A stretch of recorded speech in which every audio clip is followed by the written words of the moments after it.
மோடிக்கு இரண்டு பக்கமும் இடி. மக்களவை தேர்தலில் பாஜகவுக்கு அறுதி பெரும்பான்மை கிடைக்கவில்லை. எனவே கூட்டணி கட்சிகளின் ஆதரவுடன் மத்தியில் பாஜக ஆட்சி அமைக்க உள்ளது. இந்த சூழலில் பாஜகவின் பிரதான கூட்டணி கட்சியான ஐக்கிய ஜனதா தளத்தின் JTU மூத்த தலைவர் கேசி தியாகி நேற்று கூறியதாவது: மத்தியில் பாஜக கூட்டணி அரசுக்கு நிபந்தனையற்ற ஆதரவை வழங்குவோம். எனினும் எங்களது சில கோரிக்கைகளை பாஜகவிடம் எடுத்துரைப்போம். நாடு முழுவதும் சாதிவாரியாக கணக்கெடுப்பை நடத்த வேண்டும். இராணுவத்தில் அமல்படுத்தப்பட்டிருக்கும் அக்னி பாதை திட்டத்தை மறுபரிசீலனை செய்ய வேண்டும் என்று வலியுறுத்துவோம். நாங்கள் பொது சிவில் சட்டத்தை எதிர்க்கவில்லை. ஆனால் அனைத்து தரப்பினருடனும் கருத்தொற்றுமையை ஏற்படுத்திய பிறகே பொது சிவில் சட்டத்தை அமல்படுத்த வேண்டும். பிஹாருக்கு சிறப்பு அந்தஸ்து வழங்கப்பட வேண்டும் என்று நீண்ட காலமாக போராடி வருகிறோம். எங்களது இந்த கோரிக்கைகளை மத்திய அரசிடம் வலியுறுத்துவோம். இவ்வாறு கேசி தியாகி தெரிவித்துள்ளார். பாஜக கூட்டணி அரசுக்கு காத்திருக்கும் சவால்கள் குறித்து அரசியல் நோக்கர்கள் கூறியதாவது: மக்களவை தேர்தலில் உத்தரப்பிரதேசம், மகாராஷ்டிரா, மேற்குவங்கம் உள்ளிட்ட மாநிலங்களில் பாஜக பின்னடைவை சந்தித்துள்ளது. தற்போது 16 எம்பிக்களை வைத்திருக்கும் தெலுங்கு தேசம் 12 எம்பிக்கள் கொண்ட ஐக்கிய ஜனதா தளத்தின் ஆதரவுடன் மத்தியில் பாஜக கூட்டணி அரசு பதவியேற்க உள்ளது. கூட்டணி கட்சிகளின் நெருக்கடியால் தேசிய ஜனநாயக கூட்டணி அரசு பல்வேறு சவால்களை எதிர்கொள்ள வேண்டிய சூழல் எழுந்திருக்கிறது. ஒரே நாடு ஒரே தேர்தல் திட்டத்தை பாஜக வலியுறுத்தி வருகிறது. இந்த திட்டத்துக்கு ஐக்கிய ஜனதா தளம் ஆதரவு அளிக்கிறது.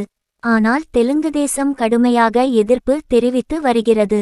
எனவே ஒரே நாடு ஒரே தேர்தல் திட்டத்தை முன்னெடுத்துச் செல்வது கடினம். கடந்த 2021ஆம் ஆண்டில் நடத்தப்பட வேண்டிய மக்கள் தொகை கணக்கெடுப்பு தொடர்ந்து காலதாமதம் செய்யப்பட்டு வருகிறது. வரும் 2027ஆம் ஆண்டில் மக்கள் தொகை கணக்கெடுப்பு நடத்தப்படலாம். இதன் பிறகு மக்கள் தொகையின் அடிப்படையில் மக்களவை தொகுதிகள் மறுவரையறை செய்யப்பட உள்ளன. தமிழ்நாடு, கேரளா, ஆந்திரா, தெலங்கானா, கர்நாடகா ஆகிய தென் மாநிலங்களில் மக்கள் தொகை முழுமையாக கட்டுப்படுத்தப்பட்டு உள்ளது. ஆனால் உத்தர பிரதேசம், பிஹார் உள்ளிட்ட பெரும்பாலான வட மாநிலங்களில் மக்கள் தொகை கணிசமாக அதிகரித்து வருகிறது. மக்கள் தொகை அடிப்படையில் தொகுதிகள் மறுவரையறை செய்யப்பட்டால் வடமாநிலங்களில் மக்களவை தொகுதிகளின் எண்ணிக்கை கணிசமாக அதிகரிக்கும். தென் மாநிலங்களுக்கு சில தொகுதிகள் மட்டுமே கூடுதலாக கிடைக்கும். இதன் காரணமாக நாடாளுமன்றத்தில் தென் மாநிலங்களின் பிரதிநிதித்துவம் குறையும். ஆந்திராவில் ஆட்சி பொறுப்பு ஏற்க இருக்கும் தெலுங்கு தேசம் தொகுதி மறுவரையறை விவகாரத்தில் மத்திய அரசுக்கு கடுமையாக அழுத்தம் கொடுக்கக்கூடும்.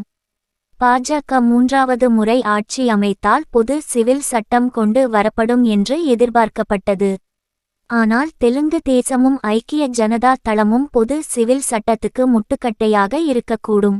எனவே பாஜக தலைமை தனது பிரதான கொள்கைகளை தற்காலிகமாக ஒத்தி வைக்கக்கூடும்.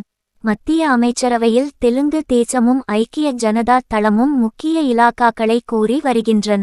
இந்த விவகாரங்களில் பாஜக தலைமை சமயோஜிதமாக செயல்படக்கூடும். பாதுகாப்பு, நிதித்துறை, உள்துறை, வெளியுறவுத்துறை உள்ளிட்ட முக்கிய இலாகாக்களை பாஜக தன்வசமே வைத்திருக்கும். ரயில்வே உள்ளிட்ட இலாகாக்கள் கூட்டணி கட்சிகளுக்கு வழங்கப்படலாம். ஆந்திராவுக்கும் பிஹாருக்கும் சிறப்பு அந்தஸ்து வழங்கப்பட வாய்ப்பிருக்கிறது. இவ்வாறு அரசியல் நோக்கர்கள் தெரிவித்து உள்ளனர்.